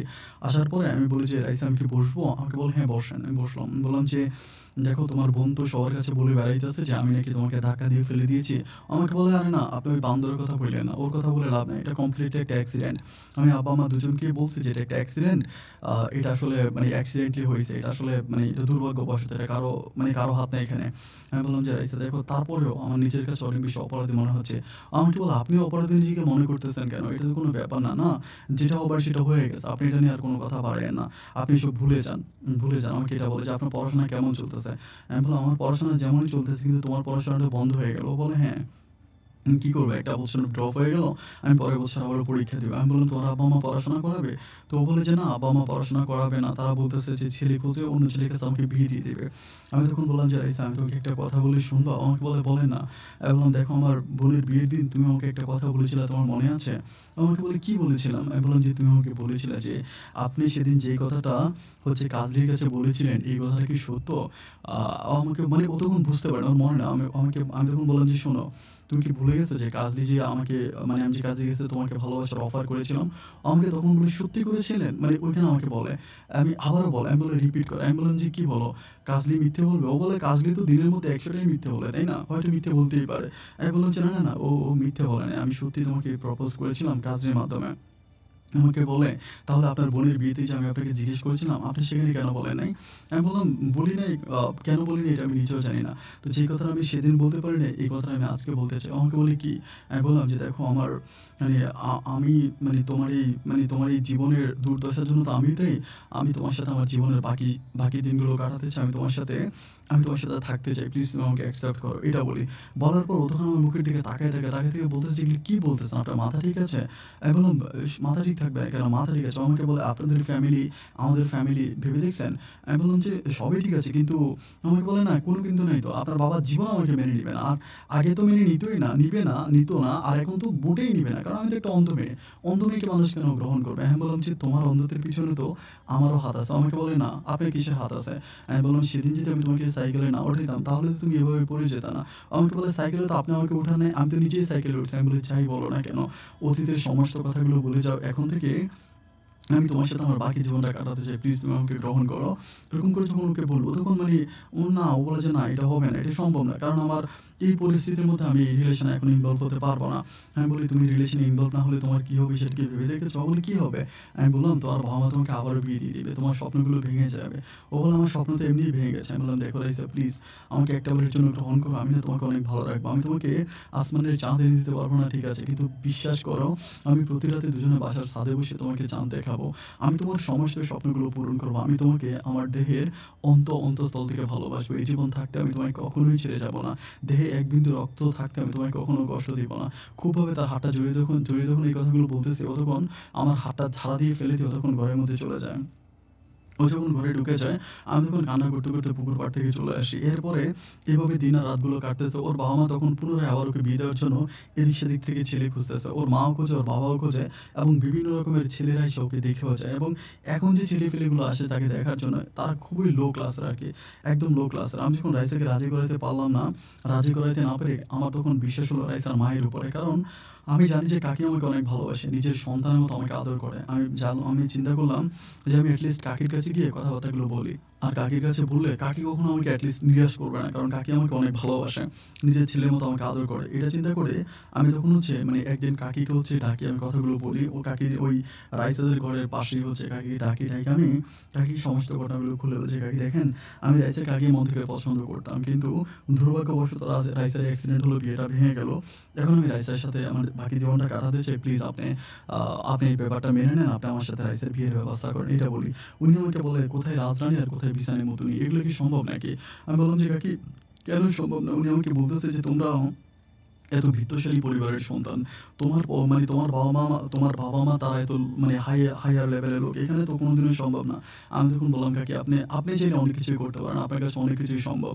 অন্তত একটা বারের জন্য হলেও আপনি ব্যাপারটা একটু ভেবে দেখেন।" উনি আমাকে বলল, "আচ্ছা, ঠিক আছে, আ আমি চিন্তা করি কি করা যায়।" এটা বলে প্রায় ৩ দিন পার হয়ে যায়। উনি আমাকে কোনো নিউজ দেয় না। ৩ দিন পরে আমি যখন আবার পুনরায় জিজ্ঞেস করি, তখন আমাকে মুখের উপরে মানা করে দেয়। উনি বলে যে, "না, এটা আসলে মানে কেউই মেনে নিবে না। এটা কখনো সম্ভব না। তোমার কাকাও মানবে না, আর এটা তোমার আব্বা-আম্মাও মানবে না। আমি এটা পারব না।" উনি আমাকে মানা করে দেয়। আমি বলি, "কাকি দেখেন, আমি আপনাকে হাত জোর করে অনুরোধ করতেছি। রাইসার আজকের এই করুণ দশার জন্য, দুর্দশার জন্য আমিই দায়ী। এবং আমি থাকতে রাইসাকে অন্য কোথাও আপনি বিয়ে দিতে পারবেন না। যদি আমাকে রাইসাকে বিয়ে দিতে হয়, তবে আমার লাশের উপর দিয়ে দেওয়া লাগবে। এছাড়া আপনার হবে না।" এভাবে দিন আর রাতগুলো কাটতেছে। কাটতে পরে রাইসাকে বলতে ধরি, এবং আমি একটা পর্যায়ে রাইসার বাবার কাছেও যাই। মানে রাইসার বাবাকে আমি ডাইরেক্ট বলি না, ইশারা ইঙ্গিতে কিছু বলি, বাট উনিও ওই ব্যাপারে কোনো রাজি নেই। এভাবে দিন আর রাতগুলো কাটতে একটা পর্যায়ে রাইসার আরেকটা জায়গায় বিয়ে ঠিক হয়ে যায়। ওই ছেলেটার সাথে বিয়ে ঠিক, ওই ছেলেটা হচ্ছে মানে রাইসার বাবার মতোই মুদি দোকানদার আরকি। আমাদের সিলেট শহরে ওর ছেলের একটা ছোটখাটো মুদি দোকান আছে। ওখানে রাইসার আবার বিয়ে ঠিক হয়ে যায়। যখন বিয়ে ঠিক হয়ে যায়, আমি তখন আর সহ্য করতে পারি না। আমি সেদিন রাইসাকে এসে একদম রাইসার ঘরের পিছনে রাইসাকে আবারও ধরে আমি বলতেছি যে, "দেখো, আমি তোমাকে এত ভালোবাসি। আমাকে তুমি এভাবে নিরাশ করতে পারো না।" আমাকে বলে যে, "আমার দ্বারা এটা সম্ভব না। আমার আব্বা-আম্মা মানবে না।" আমি বললাম যে, "কেউ না মানুক। আমি আর তুমি রাজি হলে চলো। চলো আমরা বিয়ে করে ফেলি।" যতই বলি না, ও আমার কোনো কথাই শুনবে না। ও রাজি হয় না। তখন আমার এত পরিমাণ কষ্ট লাগে, মানে এত পরিমাণ কষ্ট লাগে বুকের ভিতরে। শালার এত ভালোবাসলাম, এরপরেও কেন ভালোবাসি? ওই সময় কিন্তু আমি আমার দেহের সমস্তটুকুন ভালোবাসা দিয়ে তাকে ভালোবেসে ফেলেছি। মানে আমি তখন আর রাইসাকে ছাড়া কোনো কিছুই চিন্তা করতে পারি না। ব্যাপারটা হচ্ছে এরকম যে কোনো ছেলে যদি কোনো মেয়েকে ভালোবাসে আর মেয়েটা যদি ছেলেটাকে ইগনোর করে, সেখানে কিন্তু ভালোবাসার মাত্রাটা বেড়ে যায়। সেটা হোক মেয়ের ক্ষেত্রে কিংবা হোক ছেলের ক্ষেত্রে। তখন আমার ভালোবাসাটা অতিমাত্রায় বেড়ে গেছে। আমি তখন সহ্য করতে না পেরে ওইদিন রাতের বেলায় আমি তখন প্রচণ্ড রকমের, মানে আমার তখন এত পরিমাণ কষ্ট হচ্ছে, আমার কাছে তখন কিন্তু আমার মোবাইল বের হয়েছিল। মানে সবার হাতে মোবাইল ছিল। রাইসাদের ঘরে কোনো মোবাইল ছিল না। বাট আমার কাছে একটা মোবাইল ছিল। বাটনওয়ালা মোবাইল ছিল। আমি যখন ওই মোবাইলটা দিয়ে আমার ২-৩ টা বন্ধুর সাথে আলোচনা করি, ২-৩ টা বন্ধুকে ব্যাপারগুলো বলি। সবাই একটা কথাই বলে যে, "মেয়েটাকে ভুলে যা, ছেড়ে দে।" সবাই ছেড়ে দিতে বলে। কিন্তু আমার বুকের ভিতরে যে কষ্ট আছে, এই কষ্টটা আমি কাউকে বুঝাইতে পারি না। সেদিন রাতের বেলা আমি সহ্য করতে না পেরে আমি দোকান থেকে, আপনারা অনেকে ইঁদুর মারার ওষুধগুলো চেনেন, যেগুলো ইঁদুর মারার যে বিষগুলো ব্যবহার করা হয়। আমি সেদিন ইঁদুর মারার ওই বিষ এনে আমি খেয়ে ফেলি। এবং খেয়ে ফেলার পরে আমি প্রায় খাওয়ার ১০ মিনিট পরে মেবি আমার ভিতর থেকে এই প্রবলেমটা দেখা দেয়। মানে আমি বমি করতে শুরু করি। ১০ মিনিট পর্যন্ত জাস্ট লালা বেরোচ্ছিল এবং ১০ মিনিট পরে ব্লাড বের হওয়া শুরু হইছে। আমি তখন প্রচুর পরিমাণে চিল্লাই, আমার বোন তখন ব্যাপারটা বুঝতে পারে। বোন তখন দরজা-টরজা ধাক্কায়-টাক্কায় কোনোরকম দরজা ভেঙে আমাকে বের করে। বের করে হসপিটালে ভর্তি করায়। আমাদের সিলেট হসপিটালে ভর্তি করায়। ভর্তি করানোর পরে ডাক্তার আমাকে ওয়াশ করায়। ওয়াশ করানো যাক আমি একটু সুস্থ হই। হসপিটালেই থাকি আমাকে ২ দিন রাখে এবং ১ম দিনের পরের দিন রাইসার মা আমাকে দেখতে চায় কাজলিকে সাথে করে। তো আমার মা ছিল না, আমার ছোট বোন ছিল। আমি তখন আমার ছোট বোনকে বলি যে, "আমি একটু চাচির সাথে কথা বলি, তুই একটু সাইডে যা।" পরে আমার মা কিন্তু, আমার ছোট বোন কিন্তু সবাই জিজ্ঞেস করছিল যে, "আমি এটা কেন করলাম? আমি যে ইঁদুর মারার বিষ খাইছি কেন খাইলাম?" অনেকে জিজ্ঞেস করছে। আমি কারো কাছে অনেস্টলি সত্য কথাটা বলি নাই। তো যখন কাকি আসছে, কাকি আমাকে বলতেছে, "কিরে বাবা, তুই একটা শিক্ষিত ছেলে, এত বড় একটা ভালো ছেলে, বড়লোকের ছেলে, তোর দেখতে শুনতে তুই এত সুন্দর, অথচ তুই এই কাজটা কেন করলি?" আমাকে জিজ্ঞেস করে। আমি বললাম, "কাকি কেন করছি এটা দুনিয়ার কেউ না জানুক, অন্তত আপনি তো জানেন আমি এই কাজটা কেন করছি।" উনি আমাকে বলে যে, "তুই কেন করলি? আমার কাছে বল তো বাবা, তুই কেন করলি?" আমি বললাম যে, "করলাম এইজন্য যে কাকি, ছোটবেলা থেকে, মানে যখন থেকে আপনি আমাদের ঘরে ছিলেন, তখন থেকে কিন্তু আমি আপনাকে নিজের, মানে মায়ের মতো জানতাম। অনেক আদর করতাম, ভালোবাসতাম। আমি আপনার কাছে অতটুকু মূল্যায়ন পাইলাম না। এবং আমি রাইসার কাছেও মূল্যায়ন পাইলাম না। আপনার ছোট মেয়ে কাজলির কাছেও মূল্যায়ন পাইলাম না। আমার এত সুন্দর চেহারা, এত পড়াশোনা, বাবা-মায়ের ধন-সম্পত্তি আমার কি হবে বলেন? আমি আমার আমি আমার অন্তঃস্থল থেকে রাইসাকে ভালোবাসছি। এবং আপনাকেও আমি ব্যাপারটা বলছি, আপনার হাসব্যান্ডকেও বলছি, আমি সবাইকে বলছি। আপনারা কেউ আমার কথা শোনেন নাই। আর এই যাত্রায় হয়তো আমি বেঁচে গেছি। কিন্তু এরপরে আমি আর বাঁচব না। আমি সত্যি দুনিয়া ছেড়ে চলে যাবো। এটা যখন কাঁদতে বলল, আমাকে বলল, "তুই সত্যি রাইসার জন্য বিষ খাইছিস?" আমাকে এটা বলে। আমি বললাম, "আমি সত্যি রাইসার জন্য খাইছি।" ও বলল, "অন্য কিছু না?" আমি বললাম যে, "অন্য কিছু না।" উনি তখন আমাকে বলতেছে, "কি বলো? আমি তো এটা স্বপ্নেও চিন্তা করতে পারি না।" আমি বললাম যে, "আপনি যেটা স্বপ্নেও চিন্তা করতে পারেন না, এটাই বাস্তব। আমি রাইসার জন্যই বিষ খাইছি।" পরে উনি আমাকে বলে যে, "এত বড় কাজটা করার আগে একটাবার তোমার আব্বা-আম্মার কথা চিন্তা করলে না?" আমি বললাম, "আব্বা-আম্মার কথা তো আমি চিন্তা করছি। আমার আব্বা-আম্মার কথা চিন্তা করছি, আপনাদের কথাও চিন্তা করছি। আমি যেহেতু কারো কাছে মূল্যায়ন পাই না, আমার আমার আব্বা-আম্মাও তো এই প্রস্তাব মানে মেনে নিবে না। এটা তো জানি।" পরে উনি আমাকে বলে যে, "মেনে নিবে না এটা তুমি কেমন নিশ্চিত করে বলতে পারো? তুমি যদি তোমার আব্বা-আম্মাকে বুঝাও তাহলে তারা হয়তো রাজি হতে পারে।" আমি বললাম যে, "আব্বা-আম্মা পরে, আগে আপনি বলেন আপনি রাজি আছেন কিনা?" উনি তখন বলে, "আচ্ছা বাবা, ঠিক আছে। আমি না হয় রাজি হইলাম। ঠিক আছে, তোমার প্রস্তাবে আমি রাজি। কিন্তু তোমার আব্বা-আম্মাকে তো রাজি করাইতে হবে।" আমি তখন বললাম, "আপনি আমার আব্বা-আম্মার ব্যাপারটা আমার উপরে ছেড়ে দেন।" এভাবে প্রায় ৩ থেকে ৪ দিনের মতো আমি হসপিটালে থাকি টোটাল। থাকার পরে হসপিটাল থেকে আমাকে আবার বাড়ি নিয়ে যায়। বাড়ি নিয়ে যাওয়ার পর আমার মা অলওয়েজ আমাকে জিজ্ঞেস করে যে, "তুই কেন এটা করলি? এটা তুই কেন করলি? সুইসাইড করতে কেন গেলি? তোর মনে কি এমন কষ্ট?" যখন খুব ডিপলি জিজ্ঞেস করে, আমি একদিন মাকে বলি যে, "মা দেখো, আমি তোমার কাছে আর কোনো কথা লুকাবো না। আমি তোর কাছে সত্য কথাই বলব। আসলে ওই যে চাচি আছে, চাচির মেয়ে রাইসাকে আমার খুব ভালো লাগে। যে আমার জন্য যে রাইসা চোখ নষ্ট হইছে, আমি রাইসাকে বিয়ে করতে চাই। মা তুমি একটু মানে বাবার সাথে ফোনে কথা বলে বাবাকে এই ব্যাপারটা একটু জানাও।"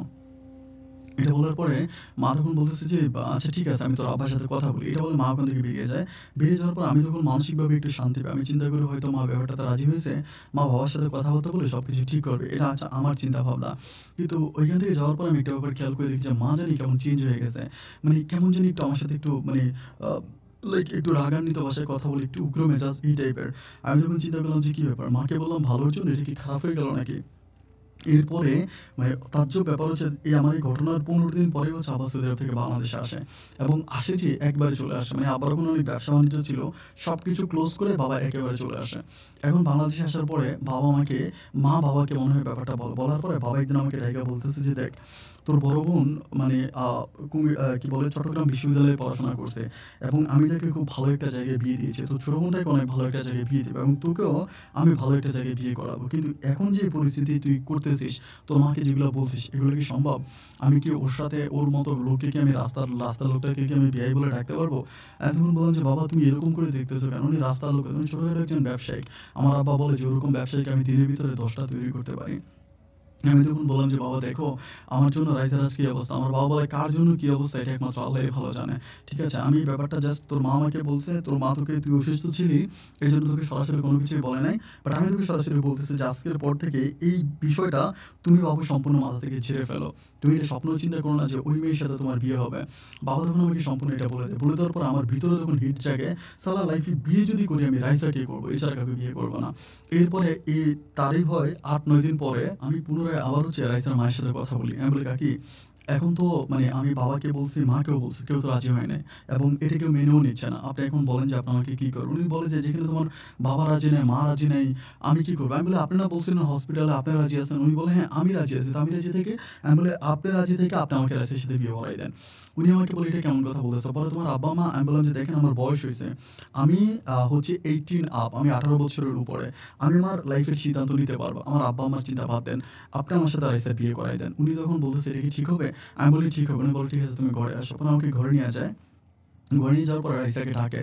ডাকার পরে আমরা টেবিলে বসি। বসার পরে কাকি তখন রাইসাকে বলতেছে যে, "রাইসা, এখন ও তো এরকম বলতেছে, হাবিব তো এরকম বলতেছে, এখন কি বলবি?" রাইসা বলে যে, "না মা, এটা কেমন করে? ওর বাবা-মা রাজি নাই। এটা খুব প্রবলেম হয়ে যাবে পরিশেষে।" এটা বলে। আমি তখন বললাম যে, "রাইসা, আমি তোমার জন্য বিষ পর্যন্ত খাইছি।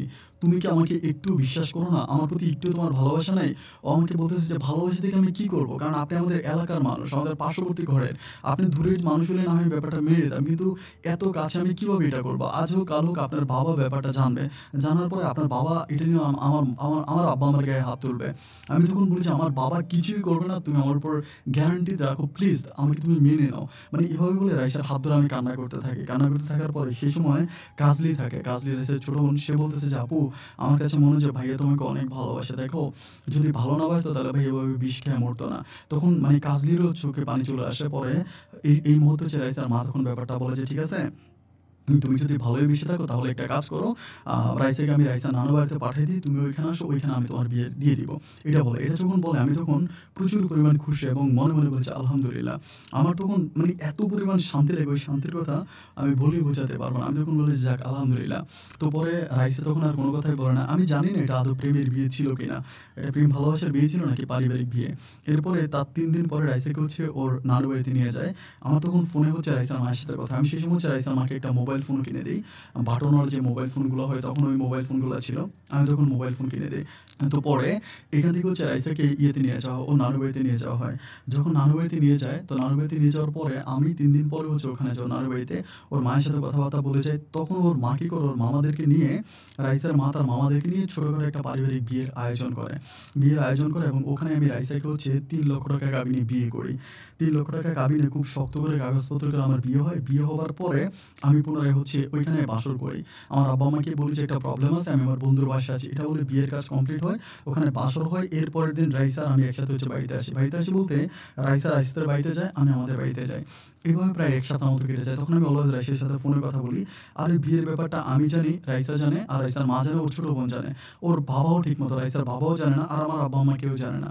এভাবে কিছুদিন কাটার পরে আমি তখন চিন্তা করলাম যে এটার তো একটা ব্যবস্থা করতে হবে। কারণ এভাবে তো আমি আর রাইসাকে রাখতে পারব না। যেহেতু আমার বিবাহিত স্ত্রী, আমি তাকে আগে পরে ঘরে উঠাইতে হবে। এভাবে কিছুদিন কাটার পর আমি তখন রাইসার মাকে বলতেছি যে, "মা এখন বলেন।" মানে রাইসার মাকে তখন আমি মা বলে ডাকি যে, "মা এখন আপনি বলেন যে আমি কি করব?" উনি তখন বলে যে, "তুমি তোমার আব্বা-আম্মাকে ডাইরেক্ট ব্যাপারটা বলো।" ডাইরেক্ট ব্যাপারটা বলে এরপর ওরা কি বলে, যেহেতু বিয়ে হয়েই গেছে এখন তো আর কোনো প্রবলেম নাই। আমি যখন স্ট্রেইট আমার বাবাকে একদিন ডাইকা বলতেছি বিকালবেলা, মানে বাবা-মা কিন্তু বিকালবেলা আবার আমাদের বারান্দায় বসে চা খাইতো আরকি ওই সময়। আমার ছোট বোন, ওই সময় আমার আবার বড় বোনটা বেড়াইতে আসছিল আমাদের বাসায়। বড় বোনও ছিল। আমি তখন আমার আব্বা-আম্মাকে ডাইরেক্ট বলতেছি যে, "আমি তো রাইসাকে পছন্দ করি এবং আমি রাইসাকে বিয়ে করব। এটা তোমাদের কাছে বলছি, তোমরা তো রাজি হও নাই। এখন শেষ পর্যন্ত কিন্তু আমি রাইসাকে বিয়ে করে ফেলছি এবং তোমাদেরকে না জানিয়েই আমি রাইসাকে বিয়ে করছি, এখন আমি রাইসাকে আমাদের বাসায় আনবো, এটা আমি ডাইরেক্ট বলি। বলার পরে আব্বা তখন লাফ দিয়ে ওঠে মানে খুব খারাপ ভাষায় এটা গালি দিয়ে আমাকে মানে বাবা একদম জুতোগুলো আমাকে পিটাইতে শুরু করে। আমার বড় বোন তারপর আমার মা বাবাকে ধরে, বাবা তখন মানে পারতেছে না যখন মেরেই ফেলবে। বাবা আমাকে বলে, আজকের পর থেকে আমি যাতে তোর চেহারাটা আমার ঘরের মধ্যে আনা দেখি, বাইরেও আমার ঘর থেকে, আমি তোর মতো কুলাঙ্গার সন্তান জন্ম দিয়েছি।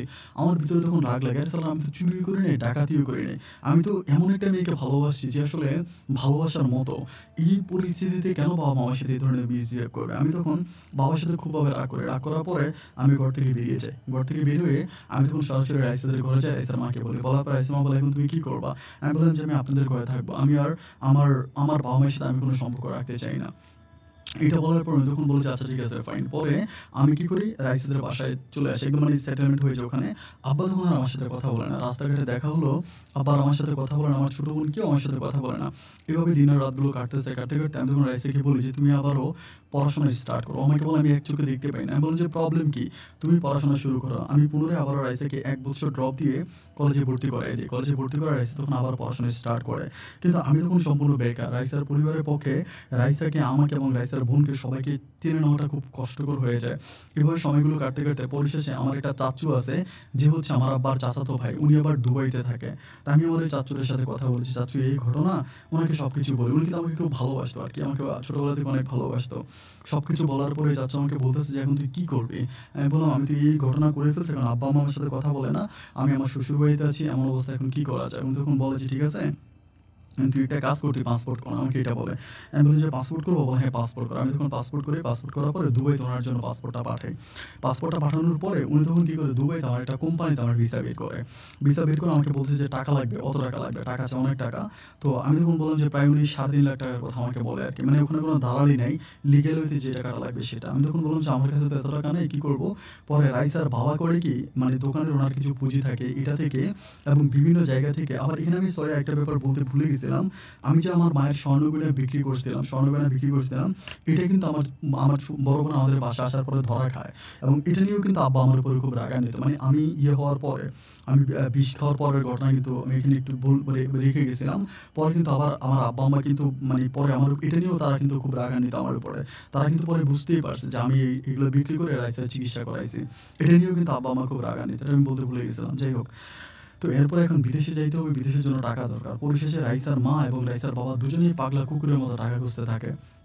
তারা এখান থেকে সেখান থেকে বিভিন্ন জায়গা থেকে টাকা খুঁজে তারা প্রায় আমাকে 1.5 লাখ টাকার মতো জোগাড় দেয়, এবং 1.5 লাখ টাকা দেয়। আমি আমার কিছু বন্ধু বান্ধব থাকে যাদের সাথে আমি বিশ্ববিদ্যালয়ে পড়াশোনা করেছি, ওদের কাছ থেকে 50,000 টাকা নিই, এবং বাকি যে টাকাটা সেটা আমার মামা কিছুটা দেয়, এবং বাকিটা হচ্ছে আমার যে বড় বোন আছে খুব গোপনে, আমার বড় আপু আমাকে এই টাকাটা দেয় খুব গোপনে। বড় আপুর কাছ থেকে টাকা নেয়, তারপরে হচ্ছে সরাসরি দুবাইতে চলে যায়, এবং দুবাইতে যাওয়ার পরে মামা আমাকে যে কাজের কথা বলে সেম কাজটা আমাকে দেওয়া হয়, আমি তখন কাজ করি। আলহামদুলিল্লাহ আমার দিনগুলো ভালোই কাটতেছে। আব্বা মা কারোর সাথে কথা বলি না। দেন রাইসা তখন হচ্ছে পড়াশোনা করতেছে। পড়াশোনা করতে করতে রাইসা ইন্টার পরীক্ষাতে, এবং ইন্টারেও ভালো রেজাল্ট করার পরে রাইসার মানে এত একটা গুড নিউজ, এটা আসলে মানে বলার মতো না। আলহামদুলিল্লাহ যে রাইসা সিলেট হচ্ছে সরকারি মেডিকেল কলেজে হচ্ছে রাইসা ভর্তি পরীক্ষা দেয়, মেডিকেল পরীক্ষা ভর্তি পরীক্ষা দেয়, এবং ওই ভর্তি পরীক্ষায় রাইসা উত্তীর্ণ হয়। রাইসা উত্তীর্ণ হয়ে রাইসা ওখানে পাশ করে। পাশ করার পরে ওই মেডিকেল কলেজে, মানে ওসমানী মেডিকেল কলেজ ছিল এটা, রাইসা ওখানে ভর্তি হয়। ভর্তি হওয়ার পর রাইসা হচ্ছে ওখানে এমবিবিএস করতে শুরু করে, এবং এটা শোনার পরে আমি প্রচণ্ড রকমের খুশি হই। তখন আমি বিদেশ থেকে সম্পূর্ণ রকমের টাকা পয়সা রাইসার জন্য পাঠাই। রাইসার পড়াশোনা থেকে শুরু করে রাইসার পরিবারের সমস্ত রকমের খরচ বরচগুলো আমি দিতেছি। এভাবে 2টা বছর কেটে যায়। 2 বছর পরে রাইসার যে ছোটো বোন আছে কাজলির একটা ভালো বিয়ের প্রপোজাল আসে, খুবই ভালো ছিল, হচ্ছে সরকারি চাকরি করে আর্মিতে। ওই আর্মির কাছে হচ্ছে রাইসার ছোটো বোন কাজলিকে বিয়ে দেওয়া হয়, এবং ওই বিয়েতে যত যাবতীয় খরচ আছে সম্পূর্ণ খরচগুলো আমি দিই। এতে আমার আব্বা আম্মা সবার কাছে ডোল পিটে পিটে বেড়াইতেছে যে আমি বাবা মা আমাকে লালন পালন করে বড় করছে, এরপর আমার শ্বশুর শাশুড়ি আমাকে কিনে নিছে। এটা নিয়ে অনেকে আমার বন্ধু বান্ধব আমাকে ফোন করে বিভিন্ন বাজে কথা বলেছে, এটা তুই কেন করলি, তোর আব্বা আমার মনে এভাবে কেন কষ্ট দিলি। আমি বললাম যে আমি ইচ্ছে করে তো কষ্ট দিই নাই, আমি তো ইচ্ছে করে কষ্ট দিই নাই। এভাবে পরে 2 বছর পরে 3 বছর পরে আমি আবার ছুটিতে আসি। তো ছুটিতে আসার পরে তখন আমার মানে আমি সরাসরি রাইসাদের ঘরে উঠি। রাইসা তখন হচ্ছে মেডিকেলের 3rd ইয়ারে থাকে। ও তখন হচ্ছে আরেক বছর আছে ওর এমবিবিএস এর। ও তখন পড়াশোনা নিয়ে খুব ব্যস্ত। আমি তখন ৩ মাসের মতো বাংলাদেশে থাকি। তো ৩ মাসে আমি আমার পরিবারে যাই, আব্বা-আম্মার কাছে যাই। আমার সাথে তারা খুবভাবে কথা বলে না। যে হয় না যে ছেলে আসছে ৩ বছর পরে বিদেশ থেকে, ছেলের সাথে ভালো করে কথা বলবে না। মানে আমার সাথে অতটা ভালো করে কথা বলে না। মোটামুটি হাই, হ্যালো বা কেমন আছিস, ভালো আছিস অতটুকুই। আমার মা, বোন এবং আমার ওই সময় কিন্তু আমার যে ছোট বোন ছিল, আমার ছোট বোনটারও বিয়ে হয়ে যায়। ছেলে সফটওয়্যার ইঞ্জিনিয়ার ছিল। ওই ছেলের কাছে আমার ছোট বোনের বিয়ে হয়। বড় বোনেরও বিয়ে হয়। তখন পরিবারে বাবা-মা আর হচ্ছে ২ টা কাজের মেয়ে আছে। ওরাই থাকতো। তো ওই সময় বাবা-মাই কেউ আমার সাথে কথা বলে, মানে কথা বলে ওভাবে, মানে অতটা সম্পর্ক নেই। ৩ বছর পরে আমি যখন পুনরায় আবার হচ্ছে মানে বাংলাদেশ থেকে আবার সৌদি আরবে চলে আসি। সরি, দুবাইতে চলে আসি। অ্যান্ড দুবাইতে আসার পর আমি তখন আবার দুবাইতে কাজ করতেছি। খুব ভালো করেই দিনগুলো কাটতেছে, কোনো প্রবলেম নাই। এভাবে যেতে একটা পর্যায়ে আমার ভালোবাসার মানুষ, আমার কলিজার টুকরা পরাণ পাখি, আমার আদরের বউ এমবিবিএস কমপ্লিট করে। এমবিবিএস পাস করে। এমবিবিএস পাস করার পর ও তখন হচ্ছে ইন্টার্নিং করতে শুরু করে। সিলেটে ইন্টার্নিং করে। ইন্টার্নিং করার পরে দেন একটা পর্যায়ে ও চেম্বার নিয়ে বসে। ও যখন চেম্বার নিয়ে বসে, ও তখন আমাকে বলতেছে যে, "আমি তো চেম্বার নিয়ে বসে গেছি। এখন তো আমি মোটামুটি ভালো টাকাই উপার্জন করতেছি। এখন তো আর কোনো প্রবলেম নাই। তুমি বাংলাদেশে চলে আসো।" আমাকে এটা বলে। আমি তখন বললাম যে, "মানে তুমি কি বলতেছো? চলে গেলে কি সবকিছু ঠিক হবে?" ও বলে, "হ্যাঁ, তুমি চলে আসো। কারণ এখন তো আমি যে টাকা পাইতেছি তো মোটামুটি সবকিছুই ঠিকঠাক আছে। তুমি চলে আসো বাংলাদেশে।" আমাকে এটা বলে। আমি তখন বললাম, "আচ্ছা ঠিক আছে, ফাইন। তুমি যদি মনে করো যে তুমি সবকিছু মানে ঠিকঠাক করবা বা সবকিছু ঠিক আছে তাহলে আমি দেশে আসতে পারি।" এরপর আমার বউ যখন কমপ্লিটলি একটা চেম্বার নিয়ে বসে যায়, ওই সময় হচ্ছে আমি বাংলাদেশে যাই। এবং তখনও বাংলাদেশে আসার পরেই হচ্ছে আমি আমার শ্বশুরবাড়িতে উঠি, মানে রাইসাদের ঘরেই উঠি। ওঠার পরে এভাবে হচ্ছে আমার আমার কাছে কিছু পুঁজি-টুজি থাকে কিন্তু। ওই সময় কিন্তু যখন রাইসা কিন্তু তখন ভরপুর টাকা ইনকাম করতেছে। ও ৩ টা চেম্বার আছে। সরকারি ২ টা চেম্বারে বসতো, আবার প্রাইভেট একটা চেম্বারে বসতো। মোটামুটি অনেক টাকা উপার্জন করে। ওরা আবার ওদের ঘরবাড়ি ডেভেলপ করে ফেলে, বিল্ডিং করে বা সাইড বাউন্ডারি করে, মানে সম্পূর্ণ ওর টাকায়, ওর নিজেরই টাকায়। অনেকেই যদিও আমাকে বলতেছে যে মানে অনেকে বলতে কি, মানে আমাদের এলাকার সবাই বলতো যে আমার টাকায় নাকি আমার শ্বশুরে এত ফুটামি করতেছে, আমার শ্বশুরের ঘর বানাচ্ছে এটা সেটা, কিন্তু সম্পূর্ণ রাইসার টাকায় ছিল। মানে সম্পূর্ণ টাকাটাই রাইসার ছিল। যাই হোক, এভাবে দিনের রাতগুলো কাটতেছে। কাটতে একটা পর্যায়ে আলহামদুলিল্লাহ আমার ভালোবাসার মানুষ রাইসা বাচ্চা কনসেপ্ট করে। রাইসা যখন বাচ্চা কনসেপ্ট করে এবং বাচ্চা কনসেপ্ট করার পরে আমি তখন আমার বাসায়ও যাচ্ছি, রাইসার ঘরেও আসতেছি। কিন্তু আমার আব্বা-মা রাইসার বাবা-মায়ের সাথে কথা বলে না। আর রাইসার বাবা-মা আমার বাবা-মায়ের সাথে কথা বলে না। তো রাইসা যখন বাচ্চা কনসেপ্ট করে আমি আমার মাকে বলি যে, "মা, রাইসা তো বাচ্চা কনসেপ্ট করছে। তুমি একটু আইসা রাইসাকে দেখে যাও।" আমার মা বলছে যে, "না, আমি যাবো না।" মানে মায়ের কথা হচ্ছে যে মা আসবে না আরকি এরকম। এভাবে দিন আর রাতগুলো কাটতে একটা পর্যায়ে আমার ভালোবাসার মানুষ, আমার কলিজার টুকরা আমার বউ একটা মেয়ে সন্তানের মা হয়। ওর একটা মেয়ে সন্তান হয় এবং এই সন্তানটা অনেক হৃষ্ট-পুষ্ট হয় আরকি, দেখতে অনেক সুন্দর, অনেক কিউট।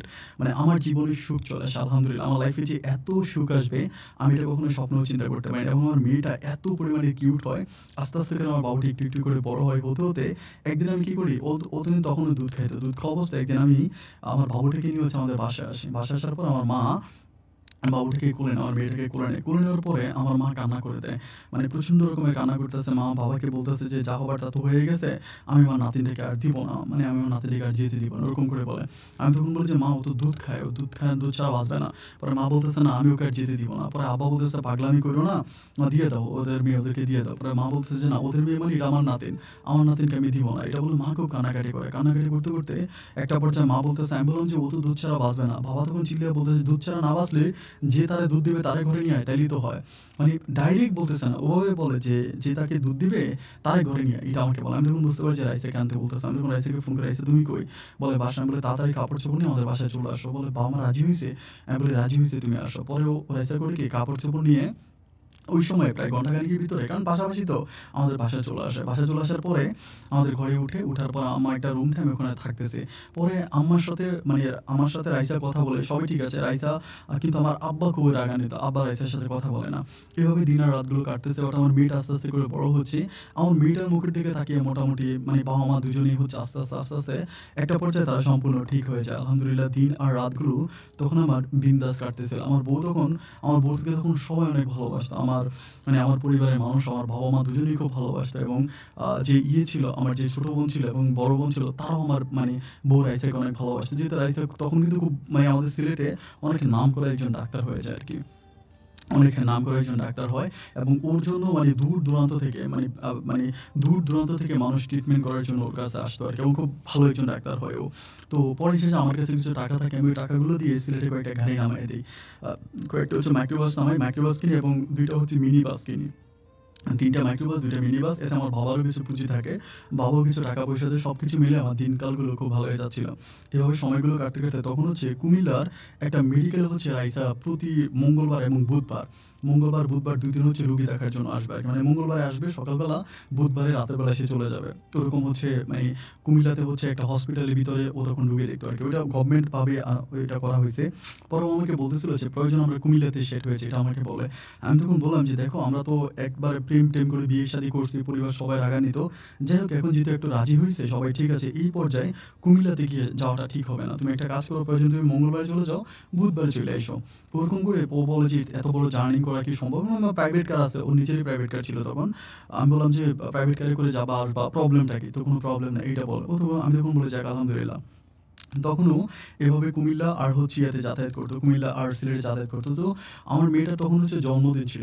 একদিন জন্মদিন ছিল, তো জন্মদিনের দিন এটা প্রায় ১ বছর পরে আরকি। তো জন্মদিনে আমি আমার বউকে বলতেছিলাম যে, "তুমি আজকে যাইও না চেম্বারে।" এটা বলি। তো আমাকে বলে, "দেখো ইমার্জেন্সি রুগী আছে অ্যান্ড কুমিল্লাতে অনেক রুগী থাকে। দেখি যে সপ্তাহে ২-৩ বসে।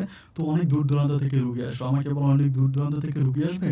আমাকে থাকাই লাগবে।" ওরকম করে বলতেছে। আমি তখন বললাম যে, "কেন? তোমার থাকাই লাগবে কেন? মানে কারণটা কি?" ও আমাকে বলতেছে, "আমার থাকাই লাগবে।" মানে এরকম করে বলে। তো আমার মেয়েটার ওইদিন জন্মদিন ছিল। ও তখন জন্মদিনের কেক, বেলুন এটা সেটা অনেক কিছুই কিনে দেয়।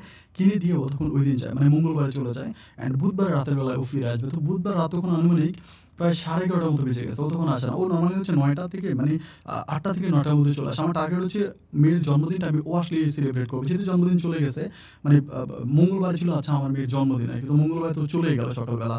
বুধবারে ও আসবে রাতের বেলায়। আমি বৃহস্পতিবারে জন্মদিনটা পালন করব। মানে এরকম একটা প্ল্যানিং। তো বৃহস্পতিবারে জন্মদিন পালন করব, বুধবারেও চলে আসবে। কিন্তু রাত প্রায় 9:30 থেকে 10টা বেজে গেছে, ওর কোনো খবর নাই। আমি 10টা বাজে কল দিই, ওর নাম্বারটা বন্ধ। কিরে নাম্বারটা বন্ধ কেন কিছুই বুঝতেছি না। বারবার ট্রাই করি বন্ধ। আমি যখন বুঝলাম, আমি ভাবলাম যে হয়তো রাস্তার মধ্যে ট্রাফিক। আবার কুমিল্লা থেকে এই রোডটার মধ্যে কিন্তু প্রচুর ট্রাফিক থাকে, সিলেটের রোডে। ওখানে কিন্তু প্রচুর ট্রাফিক থাকে। আমি চিন্তা করলাম মেবি ট্রাফিকের কারণে। রাত প্রায় 12টার মতো বেজে গেছে, ওর কোনো খবর নাই। ঠিক 12টা 10 মিনিটে ওই সিলেট ওসমানী মেডিকেল থেকে আমার নাম্বারে একটা কল আসে এবং আমাকে বলতেছে যে, "আপনি কি ডাক্তার হচ্ছে ডাক্তার রাইসার হাসব্যান্ড বলতেছেন?" আমি বললাম যে, "আমি রাইসার হাসব্যান্ড।" ঠিক আছে। পরে বলে যে, "আপনার বউ কিন্তু গাড়ি অ্যাক্সিডেন্ট করেছে আরো ১ ঘন্টা আগে সিলেট রোডে। ও এখন ওসমানী মেডিকেলে আছে। আপনি তাড়াতাড়ি চলে আসেন।"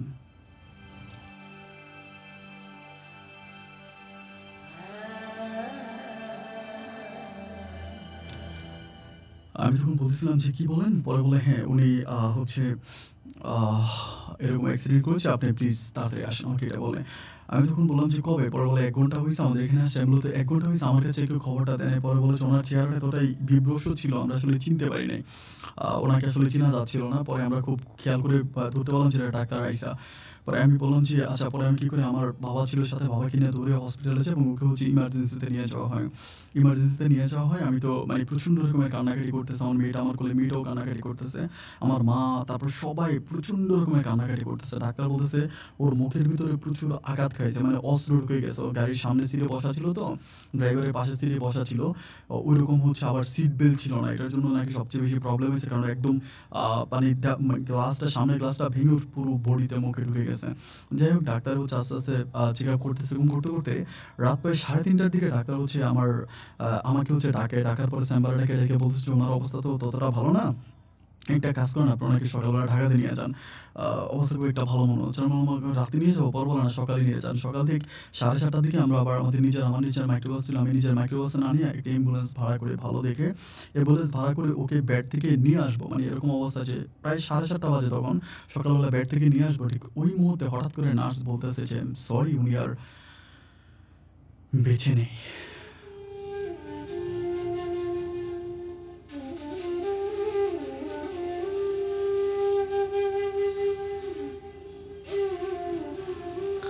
আমি তখন বলতেছিলাম যে, "আপনি কি বলেন এটা? উনি বেঁচে নেই মানে আমরা তো ডাক্তারের সাথে কথা বলছিলাম। ডাক্তার আমাকে বলল যে ওকে ঢাকাতে নিয়ে যাওয়ার জন্য। ডাক্তার তো কালকে রাতেও ঠিক ছিল। বলে দেখেন উনার শিরা কাজ করতেছে না।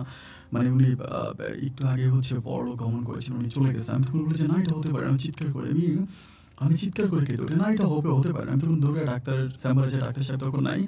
আমি আর আরেকজন ডাক্তার ছিল উনি যিনি ওনাকে বলি যে মেইন ডাক্তার আমাকে বলল যে সকালবেলা আমার বউকে আমি ডাক্তারের কাছে নিয়ে যাওয়ার জন্য, ঢাকাতে নিয়ে যাওয়ার জন্য। আমি ঢাকাতে সবকিছু ঠিক করলাম। এখন ওকে নিয়ে যাবো। কিন্তু এখন বলতেছে যে নার্স বলতেছে ও নাকি মারা গেছে। আপনি কি বলতেছেন? নার্স পাগল হয়ে গেছে। আমি আমার বউয়ের সাথে কথা বললাম কিছুক্ষণ আগে। তো উনি বলে যে, "কি বলেন? নার্স পাগল হয়ে গেছে?" মানে আমি বললাম যে, "অবশ্যই নার্স পাগল হয়ে গেছে। আপনি আসেন দেখেন আমার বউ বেঁচে আছে। ওই পাগল নার্স বলতেছে মারা গেছে।" তখন ওই ডাক্তারটা আমার সাথে আসে। আইসা উনি বুঝতেছে যে আমাকে সান্ত্বনা কারণ মৃত্যু তো আর কখনো মিথ্যে হতে পারে না। আমাকে উনি ধরে বলতেছেন যে, "ভাই আপনি একটু কোল ডাউন হন, একটু শান্ত হন।" আমি তখন বললাম যে, "আরে শান্ত হবো মানে আমার বউ বেঁচে আছে।" এদিকে ওর মানে চোখ লড়তেছে, ওর মুখ লড়তেছে, ওর চুলগুলো পর্যন্ত নড়াচড়া করতেছে। আপনারা বললেন ও মারা গেছে। কি পাগলের মতো কথা বলতেছেন? তখন ডাক্তার আমাকে বুঝাচ্ছে যে, "আপনি একটু বুঝতে ট্রাই করেন যে আসলেই মানে উনি কালকে রাতে উনার অবস্থা খুব ক্রিটিক্যাল ছিল। আপনাকে" মানে আমি বললাম যে, "কালকে রাতে তো ডাক্তার যদি বলতাম কালকে রাতে তো হচ্ছে ওকে আমি নিয়ে যেতাম, ঢাকাতে নিয়ে যেতাম। আমার প্রবলেম তো ছিল না। কিন্তু এখন এগুলো কি বলতেছেন?" আমাকে বলতেছে, "উই আর সরি প্লিজ আপনার বউ আর বেঁচে নেই। আপনারা তাকে হচ্ছে বাড়িতে নিয়ে যান।" আমি বললাম যে, "কি বলেন ডাক্তার? ও ডাক্তার কি বলেন? আমার বউ তো আমার জন্য এই দুনিয়াতে অনেক যুদ্ধ করছে। ও তো অন্ধ ছিল। একটা চোখে দেখতো না। আমার বউ তো একটা চোখে দেখতো না। আমার বউ ওসমানী মেডিকেলে পড়াশোনা করেছে ডাক্তার। ডাক্তার আপনি জানেন না যে আমি বিদেশের মাটিতে পরিশ্রম করে আমার বউয়ের জন্য টাকা পাঠাইছি। আমার এই সম্পর্কটা কেউ মেনে নেয় নাই। আমার বাবা-মা, আমার ভাই-বোন কেউ মেনে নেয় নাই। কিন্তু আমার বউ যখন এমবিবিএস ডাক্তার হইছে, মোটা অঙ্কের টাকা ইনকাম করতে শুরু করছে, আমার বউয়ের যখন দেশে-বিদেশে সম্মান বেড়ে গেছে, তখন আমার বাবা-মা আমার এই সম্পর্কটা মেনে নিছে। দেখেন আমার মেয়েটা দেখেন, আমার মেয়ের দিকে তাকান। আমার মেয়েটার দিকে তাকান। আমার মেয়েটা দেখেন। আমার মেয়েটা এখনো এত ভালো আছে। আমার বউ কিভাবে চলে যাবে ডাক্তার? এটা হতে পারে না ডাক্তার। আপনারা ভুল। আমার কান্নায় তখন হসপিটালটা পুরা যেন কাঁদে। আমার কান্না দেখে রাস্তার মানুষগুলো পর্যন্ত কাঁদে। আমার বউকে আমরা তখন আর ঢাকাতে না নিয়ে বাসাতে নিয়ে আসি। আমার এই সুন্দর বউটাকে তখন গোসল করানো হয়, নাকে কানে তুলো দিয়ে বউ সাজানো হয় এবং একটা খাটে করে ৪ জনে কাঁধে করে আমার বউটাকে বাসর ঘরে নিয়ে যাওয়া হয়। যে বাসর ঘরে আমার বউটা একা ছিল। আমি থাকতে পারি নাই। আমার এই বাসরঘরে আমার বউটাকে শোয়াই দেওয়া হয় উপরে ১টা ২টা করে বাঁশ দিয়ে একটা বাসরঘর বানানো হয়। তারপর মাটি দিয়ে আমার বউটাকে ঢেকে দেওয়া হয়। সেদিনকার পর থেকে আজও আমি আমার বউকে আর দেখতে পাই না।